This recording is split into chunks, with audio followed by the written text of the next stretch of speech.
Hello, welcome back to my channel. I'm JJ the Bearded Bookworm, and today I have a special guest, my mother. We're doing a special Mother's Day video, and I just wanted to have her come on and answer some few questions. Time to face the music, Mother. Yes, Mother. I don't think I've ever called you that in my life. No, your sisters have. Yes, they do, because they are weird.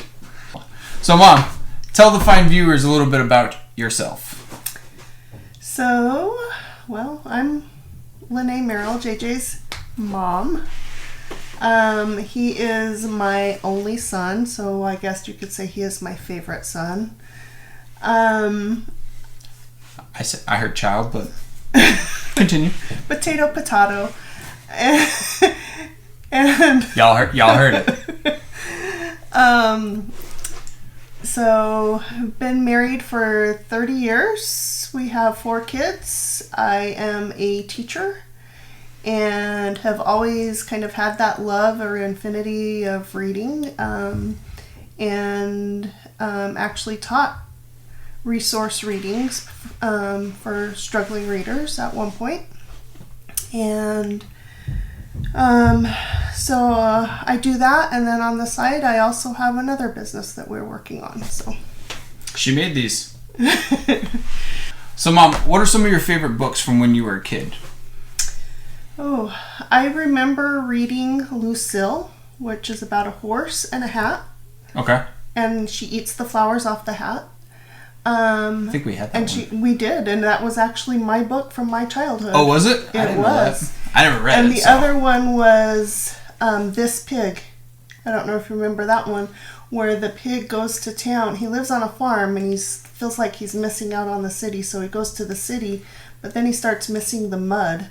And so he sees this pile of cement and gets in there and gets stuck. So, okay.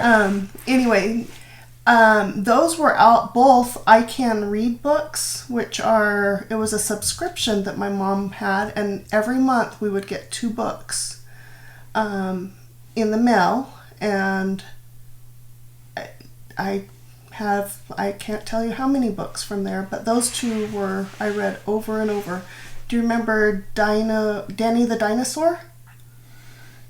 That was another one from there too. Nope. So those 3 books I actually kept and had them for my kids too. Obviously it did not have as much of an impact on you. but those are the first ones that I really remember. As far as books reading, and I probably had them memorized when I was little. What are some of your favorite memories reading? I just like the subscription book. That was like, I was so thrilled when that package came in the mail.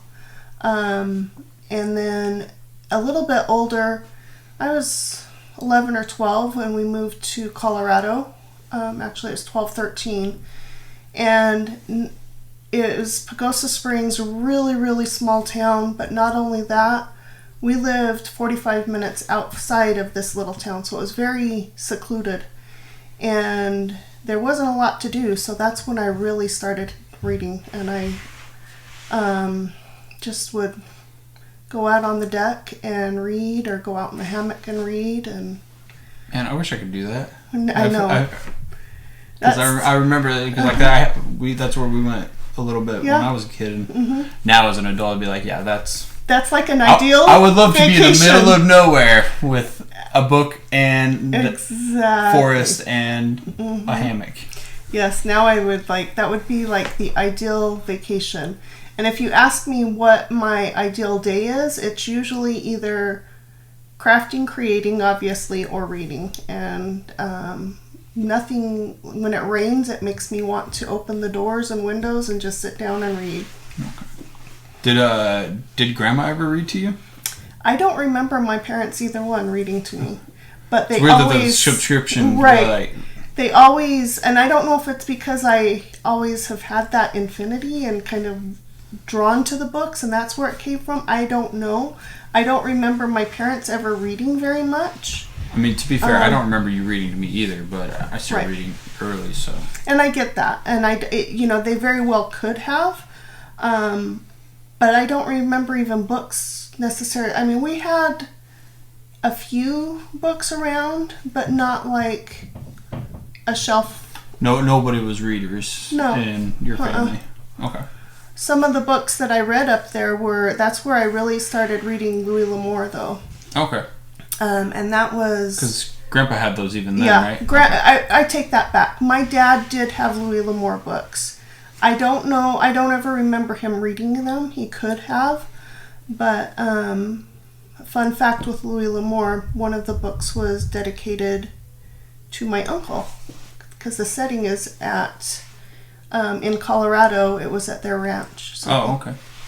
So, what are some of your favorite books now, as an adult? As an adult, I gotta throw out my old Jane Austen. I mean the classics. I love the classics. Count of Monte Cristo, Phantom of the Opera. All of those, anything by Jane Eyre or Jane Austen. But I also really like to read historical fiction, but more based on true facts where there's actual documentation and bringing it in, not just more of a Took place took then, place story right. kind of thing. That I like the reference. I love history as well, and so I would love to go to like Rome and some of these very historical places to travel. But any type of historical fiction. Let's see, I'm trying to think some others. I know it's kind of odd, but I really like reading some of the young adult books. Boy in the Striped Pajamas is one of my favorites. Flowers for Algernon was a good one. You read Of Mice and Men when you were having to go yeah. to school, right? Mm-hmm. Okay. Yep, I love Of Mice and Men. Another one is Atticus Finch. I am totally drawing a blank on that one. To Kill a Mockingbird. There we go.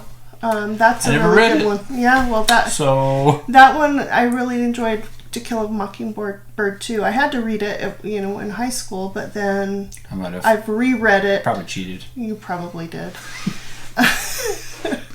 Cliff Notes or Listen, anything. it's called using your resources, and I just did it better. Hey, D's get degrees. Sure do. My how things have changed. No, yes. I'm just kidding. But those are, the only, and this is where we kind of differ in our love of reading. The one genre I have a hard time with is fantasy and sci-fi. I have a hard time with some of those things. Anyway. What is it about those that don't draw me? Yeah, because you read Hunger Games and Maze Runner, some of those you like those, and yes. those are kind of in that ballpark. Right. I guess it's more of this. I don't know. It just kind of depends. If it catches me and pulls me in, then I'm interested in it. Okay. But if it's something that I just don't really have the imagination for some of the sci-fi and fantasy that's kind of out there. Gotcha, okay. So what are some of the, your favorite memories of me reading as a kid? I remember you falling asleep sitting in a chair so many times with a book. Oh, I do that now. Some things didn't change. Yeah. But you love to read. We would go to the library and they had Back to the Ballpark, I think is what it was called. Read Your Way to the Ballpark. Yes, Read Your Way to the Ballpark. So, I have a question. How long exactly did that take me? Less than a month. Okay. I don't know exactly. I've said 3 weeks, and I felt like that was right because it was supposed to about take right. the 3 months of It summer, was. But and part of that too is that was kind of the time where you were starting to get interested in video games as well. And so over the summer they had to read 30 minutes and then they could have 30 minutes of video time. Right. And but then other times, I mean, you'd start reading and you're like, oh wait, I just read an hour, so now do I get to play video games for an hour? I mean, that all makes sense to me. Right. Yeah, and that's when Caitlin and I would switch off back and forth. Yeah. So yeah, that I really had fun. I liked that we would read the same books and then talk about them. I don't remember this. So like Harry Potter, we both read through those about the same time. Did you take them first? Yeah. You would read them first, right? Right, like in 2 days. Yeah. Okay. I mean, I would like stay up all night reading them. Yeah. And so, by the way, you did that with my Bomberman game as well? not bitter. Yeah. No big deal. Just way better at it and beat the game. Didn't let me play with my video games. Well, I had read my book for 5 hours, so I had 5 hours. That's bullcrap. Whatever. But it just, I don't know. It was just always, kind of almost always a part of you. So it's just, you know, just being able to talk about books. And we kind of still do, even though you come talk to me about some of your fantasy ones, and I'm like, oh. Whoa, the shade look. No, I'm just like... Your fantasy books, woo. Which I have no idea what's going on, but you still are talking to me and telling me about it, and I'll get those hooks into you at some point. Find the right one. I can't. I'll do it. Okay. I'll figure it out. All right. So, final question. This is the one I didn't tell you about. Do you know what this is? A book? Yes. This is Game of Thrones. Mm-hmm. Here's a little fact about this book that you might not know. You gave me this when I was a wee lad. That's hilarious. Yes. And you want to know how I know that I had this? Because at some point when we moved into this house, all of a sudden there was this book, and I had no reference of where this book came from at all. But it was in my closet, and I was like, I don't even... Mom got this for me apparently or something. I don't remember.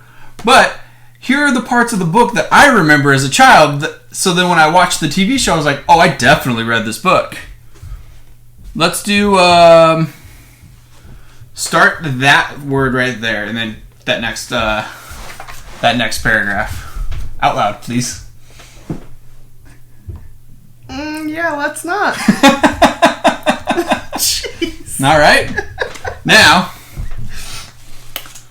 the one I really remember that was really like, I definitely read this book before. Let's go with that one. Start with Inside.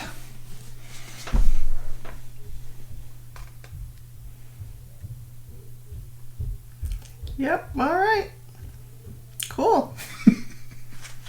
Yep, so that was in my room all of my teenage years. And I had no idea until I watched the show, and I was like, oh, I definitely had this book in my house. And I know for a fact they had no idea that was in that book.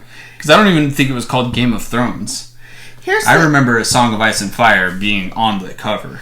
Well, and here's the other thing, too. For Christmas, you would ask for books. Mm-hmm. My guess, because looking at that, I would not see a book like that and just say, okay, I'm going to go get it for you. Right. I'm wondering if it could have been on a list at some point, or somebody told you about it. Or I don't remember asking for it. Like I said, I have no frame of reference of where this book came from. I don't remember that either. Okay. I just thought that was funny. Yeah. Figure we'd seriously, stick your feet to the fire a little bit here on Mother's Day. Well, I can guarantee as a mother, and yes, I'm going to say mother. Yeah. That would not have been in my son's room. Oh, I'm very well aware it would have been in this house. True, very true. Can't watch Nickelodeon, but sure, here's this book, buddy. SpongeBob. Sure. By the way, there's another reference that I couldn't find that talks about a very tall man and his appropriately sized appendages. Ah, yeah. Not that one's not as graphic, but it was more like, oh, he's definitely got giant's blood in him. That's basically the line. So anyway, nice. Happy Mother's Day. Happy Mother's Day. Sorry I didn't get you anything, but I feel like I did. Yeah, no, you got everybody else. A good laugh. Sure did. You butt. Remember that favorite son part we talked about at the beginning? Mm-hmm. I'm kind of second guessing that now. I'm still the favorite son. Oh, are you sure? Last I checked, there's not another one, so. All right. Any thing you want to add to the conversation here? Yeah, I think enough's been said. Or not been said. All right. That's all I got for today. I'm JJ the Bearded Bookworm. This is my mother. And we'll see you in a couple days.